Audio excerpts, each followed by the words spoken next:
साथ कांग्रेस पार्टी के सांसद इमरान मसूद हैं। सर, जिस तरीके से ममता बनर्जी का बयान आया है कि वो दोहरी जिम्मेदारी निभाने के लिए तैयार हैं और साथ ही साथ उन्होंने कहा कि वो इंडिया गठबंधन को लीड कर सकती हैं, उनके संबंध विपक्ष के नेताओं से काफी अच्छे हैं। देखिए, इस तरह से कहने से तो कुछ नहीं होता।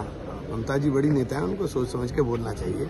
ये नैरेटिव भाजपा का है जो बार बार चलाने की कोशिश की जाती है। राहुल जी मजबूत के साथ पूरे देश के अंदर नेता प्रतिपक्ष के रूप के अंदर नेतृत्व कर रहे हैं और मैं समझता हूँ बहुत मजबूत, उनसे मजबूत नेता कोई नहीं है। सर, जिस तरीके से आदित्य ठाकरे का बयान आया है कि समाजवादी पार्टी महाराष्ट्र में बीजेपी की बी टीम बन के काम कर रही है, उसके बाद से महाअघाड़ी से समाजवादी पार्टी ने अपने आप को निकाल दिया है, आपको लगता है कि इंडिया गठबंधन में सब कुछ ठीक नहीं है?